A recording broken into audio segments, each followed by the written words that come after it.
የኛ ሴት ልጆችን የሚወክሉ ጉዳዮችን እንደ ጥቃት ያለ እድሜ ጋብቻ የመጀመሪያ እርግዝናን ስለማዘየት ትምህርትን ስለ ገቢ ምንጭ እንዲሁም ስለ ጓደኝነት የሚዳስስ ነው በድራማው ላይ የሚጫወተው ገጸ ባህሪ የሙዬን ነው አባቷ በጣም ኃይለኛ ናቸው እሙዬን እህቷም እንዲሁም እናቷን ይደበደባቸው ነበር ያንን አውጥታ መናገር በጣም ትፈራለች ነገር ግን በሁለተኛው ሲዝን መጨረሻ ክፍል ላይ በቤቷ ውስጥ ስለሚደረገው ጥቃት ለማውራት ፈቅታለች Behaviour change is really the foundation of our show. It's based on the theory that any human being would have to go through 5 stages in order to change a set behaviour. We use our characters to show in a very realistic way how a person can achieve that. So we go through the normal life of the character where they're not doing something, through them thinking about starting to do it, preparing to do it, then doing the actual action, probably having a major setback, they hit an obstacle, and then how they learn to overcome that obstacle in order to maintain the behaviour.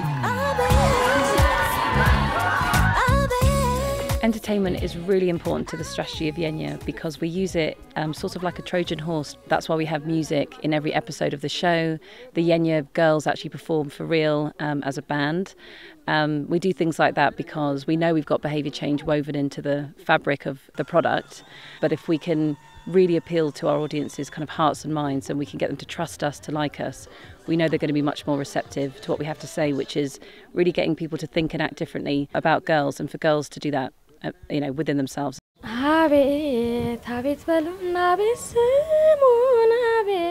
አንድነትን ያስተምርሻል ገብሻል አሁን አምስቶች አሉ አይደለ አንድነትን እዚህ ደሞ ሲስተር ናት አሁን እዚህ ቁጭ ላይ ነበርቻ በጣም ተወዳለች ድራማ ምናምን ከሷ ጋር እናዳምጣለን በይበልጥ ደሞ ይሄን እዚህ ካፌ ጀምረን ይሄን አምፕሊፋየር ገዛን አሁን በቅርብ ሰዓት ነው ገዛ ምንም የለን ነበር ስራ ቦታ ባልወጣ እንኳን ማለት ነው ከዛውኝንም ማዳምጠው ተደውልልኝና የኛን አዳምጩ ትለኛለች ሰው ካለባት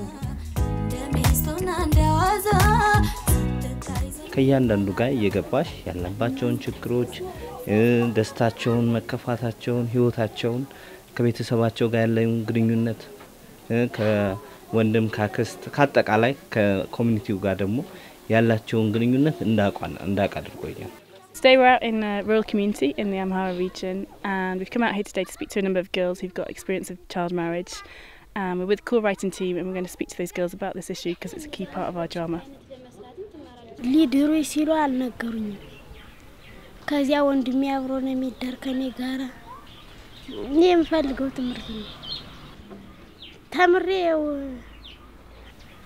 አገር ሊለውጥ ይችላል For them to feel comfortable, we introduce a character.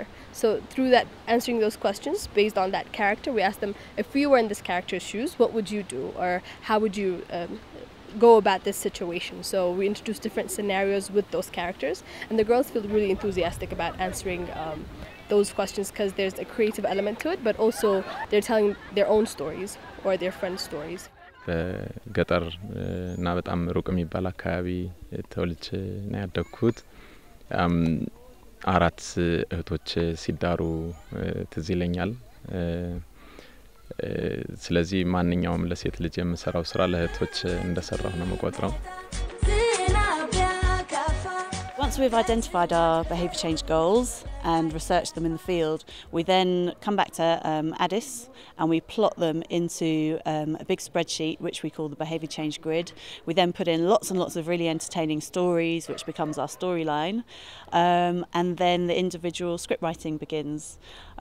Each script then goes through a rigorous feedback process and then we go into the studio.